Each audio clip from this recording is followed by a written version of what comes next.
স্বাগত আবারও 21 বিজনেসে। দর্শক, আলোক হেলথ কেয়ার হাসপাতালের সৌজন্যে এখন রয়েছে দেশের পুঁজিবাজার পরিস্থিতি নিয়ে আলোচনা। আর আলোচনার জন্য আমাদের সঙ্গে স্টুডিওতে উপস্থিত রয়েছেন ইনভেস্ট ইট অ্যাসেট ম্যানেজমেন্ট লিমিটেডের MD and CEO Mohammad Imran Hasan. আমরা সংযুক্ত হচ্ছি তার সাথে। জনাব ইমরান, আপনাকে স্বাগত জানাচ্ছি আমাদের আজকের আলোচনায়। ধন্যবাদ জনাব রাজীব।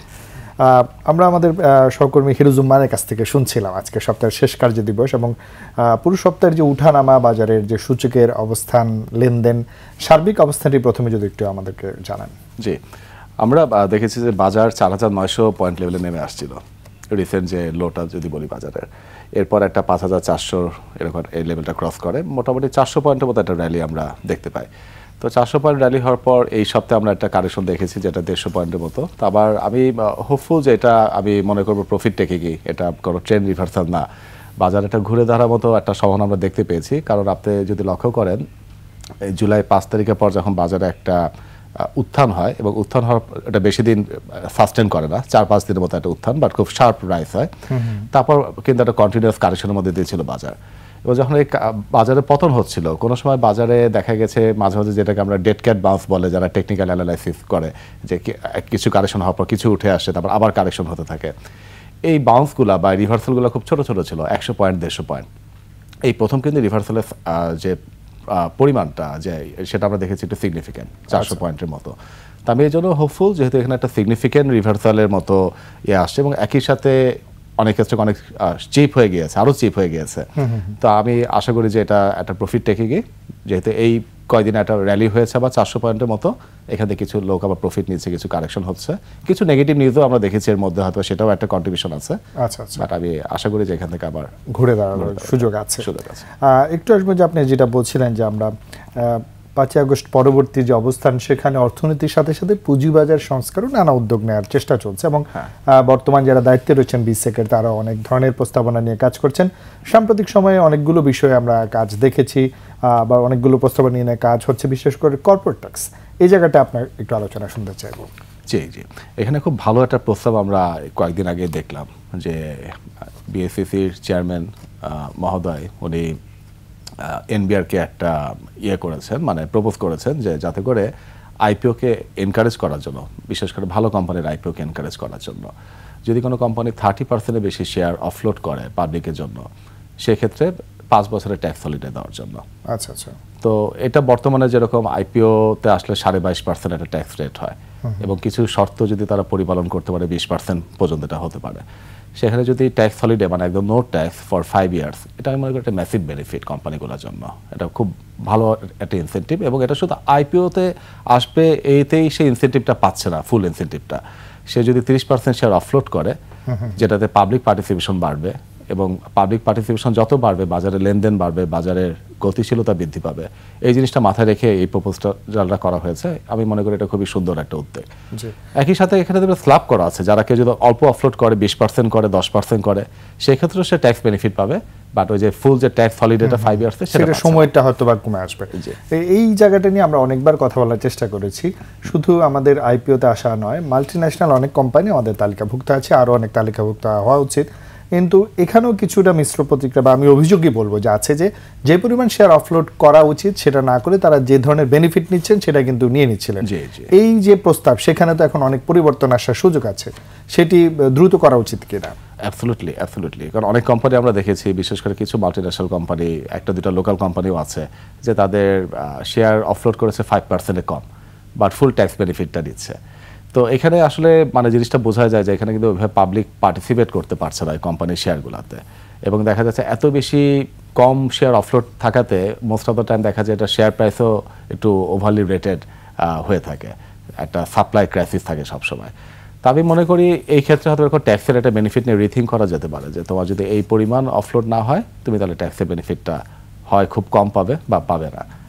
আমার মনে হয় যে এটা ইমপ্লিমেন্ট করা উচিত। যেগুলো আমাদের পার্শ্ববর্তী দেশেও কিন্তু মাল্টিন্যাশনালের ক্ষেত্রে অনেক নিয়ম আছে, তালিকাভুক্ত হওয়ার ক্ষেত্রে, শেয়ার অফলোডের ক্ষেত্রে। আমাদের দেশে কিন্তু এখনো পর্যন্ত হয়ে ওঠেনি, আমরা আশা করবো সেটি পরিবর্তন হবে। আরেকটি জায়গায় একটু আলোচনা আসতে চাই যে ফরেন ডিরেক্ট ইনভেস্টমেন্ট নিয়ে অনেক ধরনের কথা হচ্ছে এবং সাম্প্রতিক পরিস্থিতিতে আরও বেশি যেন আমরা আকৃষ্ট করতে পারি সেটি নিয়েও চেষ্টা চলছে। এই জায়গাটা অবস্থা কেমন আছে? এই দিক থেকে আমি বলবো যে এখনকার অবস্থা যথেষ্ট ভালো, কয়েকটা কারণে ভালো। আমরা যদি ডাটার উপরই বলি, আপনি দেখবেন যে জুলাই থেকে সেপ্টেম্বর কোয়ার্টারে ফরেন ইনভেস্টমেন্ট বাংলাদেশে আসছে মানে শেয়ার মার্কেটে 1390-91 কোটি টাকার মতো, যেটা হচ্ছে আগের বছর এই সেম কোয়ার্টারে ছিল এর অর্ধেকেরও কম। তো এটা একটা ম্যাসিভ ইমপ্রুভমেন্ট। এবং এর মধ্যে জুলাই মাসটা কিন্তু অনেক ক্যাওটিক ছিল, তারপরেও যেটা হয়েছে আমি বলবো যে খুবই ভালো। তো এটার মেইন যে রিজনটা আমার কাছে মনে হয় যে কারণে বেড়েছে, প্রথমত হচ্ছে ফ্লোর প্রাইসটা উঠে গেল জানুয়ারি থেকে। ফ্লোর প্রাইসের টাইমটাতে ফরেন ইনভেস্টমেন্ট একদমই আগ্রহী ছিল না, এবং সেই সাথে তারা এরকম একটা ইন্ডিকেশন পেলো যে ফ্লোর প্রাইস বা এরকম মার্কেট ইন্টারভেনশন যেটা রেগুলেটর অনেক করে এসেছে এটা হবে না সামনে, এটাতেও তারা একটা কমফোর্ট পেয়েছে। একই সাথে দেখেন আপনার শেয়ার প্রাইস অনেক কমে আসছে এই পিরিয়ডটাতে, তো তাদের কাছে মনে হচ্ছে যে আরো লুক্রেটিভ ইনভেস্ট করার জন্য। আচ্ছা আচ্ছা। তারপর আপনার ফেড রেটটাও দেখা গেছে যে বাইরে কমে আসছে, তো তাদেরও এখানে যেটা রেখে যে রিটার্নটা পেতো টাকাগুলো তার থেকে আরো কম রিটার্ন পাচ্ছে মনে হচ্ছে, তাহলে বাইরে একটু ইকুইটি ইনভেস্টমেন্ট বাড়ানো যেতে পারে। তো এই সবগুলো কারণ মিলে আমার মনে হয় যে ইনভেস্টমেন্টটা বেড়েছে, একটা পরিবেশ রয়েছে যেটা সামনে আরো সম্ভাবনা বাড়াবে। আমরা ছোট্ট একটা বিজ্ঞাপন বিরতি নিয়ে নিচ্ছি, আবার আলোচনায় ফিরে আসবো। প্রিয় দর্শক, নিচ্ছে একটা বিরতি, আমাদের সাথেই থাকুন। স্বাগত আবার একুশে বিজনেসে। দর্শক বিরতির আগে আমরা দেশের পুঁজিবাজার পরিস্থিতি নিয়ে কথা বলছিলাম ইনভেস্টমেন্ট অ্যাসেট ম্যানেজমেন্ট লিমিটেডের MD and CEO Mohammad Imran হাসানের সঙ্গে। তার সাথে আবার যুক্ত হচ্ছে আলোচনা জনাব ইমরান হাসান। আমরা যেখানে আলোচনা ছিলাম যে পুঁজিবাজার, আমরা যেখানে অন্য দেশের পুঁজিবাজারের যে ব্যাপ্তি দেখি, আমাদের পার্শ্ববর্তী দেশগুলো ইভেন পাকিস্তানের পুঁজিবাজার নিয়ে অনেক আলোচনা হয়। আমাদের অগ্রগতির জায়গার সাথে সাথে পুঁজিবাজার এগোচ্ছে না, অনেক প্রশ্ন। কিন্তু দীর্ঘমেয়াদের বিনিয়োগে শুধুমাত্র ব্যাংকিং সেক্টরে যাচ্ছি, কেন পুঁজিবাজারকে আমরা ত্বরান্বিত করতে পারছি না? আমার মানে এটা আমারও কোশ্চেন আসলে, যে কেন পারছি না বা কেন করছি না। আমার কাছে মনে হয় যে কোনো একটা কারণে মানে এই ব্যাপারটাতে এরকমভাবে ফোকাসটা কখনো করা হয়নি, বিশেষ করে পলিসি লেভেল থেকে। আপনি যদি ইন্ডিয়া বা পাকিস্তান ইয়েতে আমরা যদি দেখি, আপনি দেখবেন যে এখানে পুঁজিবাজার বলি বা প্রাতিষ্ঠানিক বিনিয়োগ বলি, এই সব কিছুতে খুব বড় একটা ভূমিকা ছিল পলিসিগুলোর যে ইমপ্রুভমেন্ট বা পলিসি সাপোর্টটা। মানে যে কোনো ইন্ডাস্ট্রি আসলে যখন ন্যাসেন্ট স্টেজে থাকে, আবার আর্লি স্টেজে থাকে, এখানে সেই ক্ষেত্রে তাকে একটা মানে বেবির মতো করে ট্রিট করতে হয়, যে এটাকে আমি বড় হওয়ার জন্য যে ব্যাকআপটা দরকার, তাকে হাঁটতে শেখানো, তাকে বসতে শেখানো, এই জিনিসগুলো একটা ধরে ধরেই করে দিতে হয় আর কি। তো এই জিনিসটা করার মানে আমার মনে হয় যে গভর্নমেন্টের যে ভূমিকাটা প্রথম যেটা থাকা দরকার, ইচ্ছা এবং এই ফোকাসটা।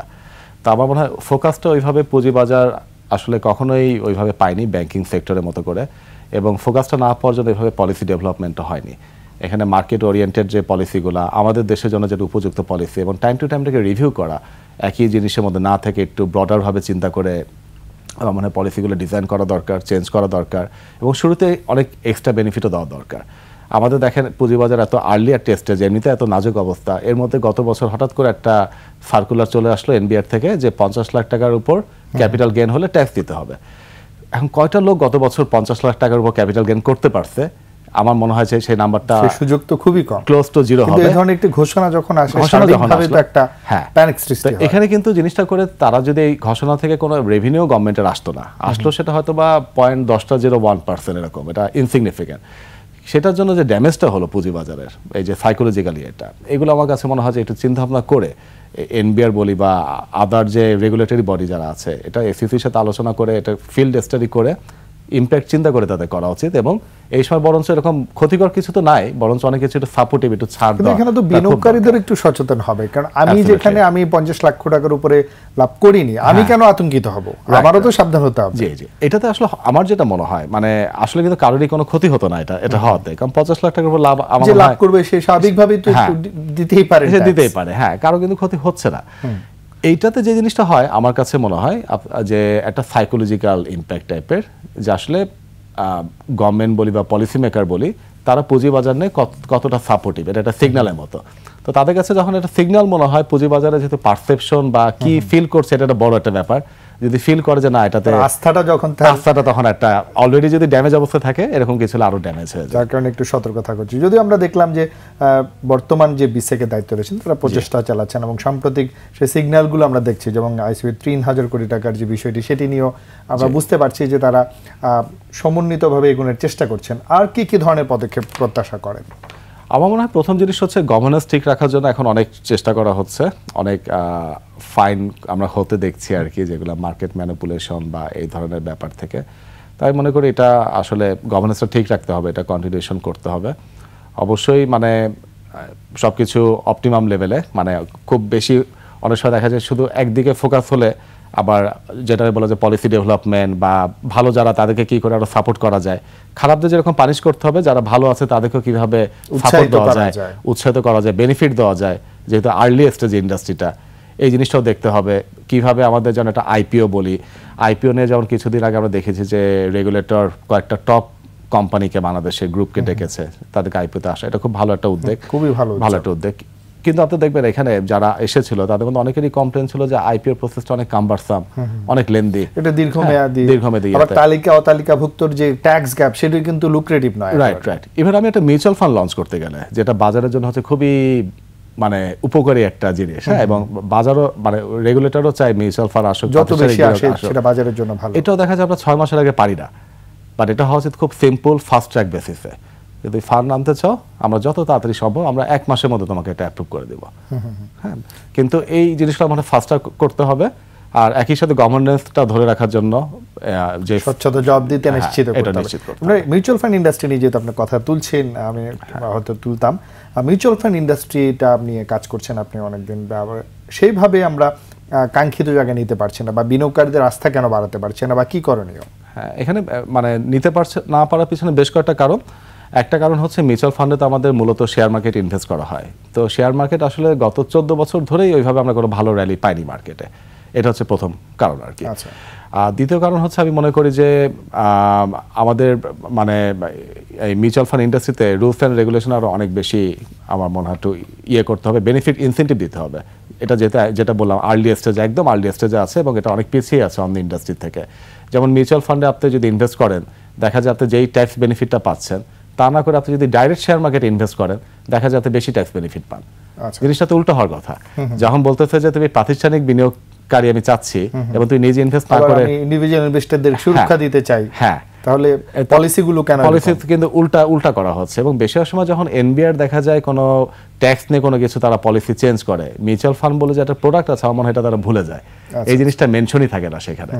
তো এখানে সবসময় একটা অ্যাম্বিগুইটি ক্রিয়েট হয়, এবং আমার মনে হয় এই ক্ষেত্রে এমন হওয়া উচিত যদি ইন্ডিভিজুয়াল লেভেলে কথা 5 লাখ টাকা পর্যন্ত সে ট্যাক্স রিবেট পেয়ে থাকে ইনভেস্ট করে, মিউচুয়াল ফান্ড এটা আনলিমিটেড বা 1 কোটি টাকা হওয়া উচিত, তাহলে না সবাই আকৃষ্ট হবে। তো এই পলিসি দিতে হবে, স্টেবল জায়গায় যাবে। এবং অনেক অ্যাসেট ম্যানেজারও ঠিকমতো ফান্ড ম্যানেজ করতে পারেনি, তারা অনেক স্ক্যাম করেছে, এটা ব্যাংকেও হয়েছে, সব সেক্টরে আছে কম বেশি। তো ওই জিনিসগুলো একইভাবে পানিশ করতে হবে এবং ঠিকমতো করতে হবে।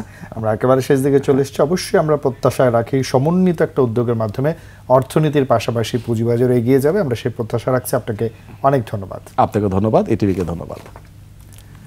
প্রিয় দর্শক, এতক্ষণ আলোক হেলথ কেয়ার হাসপাতালের সৌজন্যে দেশের পুঁজিবাজার পরিস্থিতি নিয়ে আলোচনা করছিলাম ইনভেস্ট ইট অ্যাসেট ম্যানেজমেন্ট লিমিটেডের MD and CEO Mohammad Imran হাসানের সঙ্গে। এবারে নিচ্ছে আরেকটি বিরতি, দুপুর 2:30 আবারও ফিরে আসবে 21 বিজনেসে, আমাদের সাথেই থাকুন।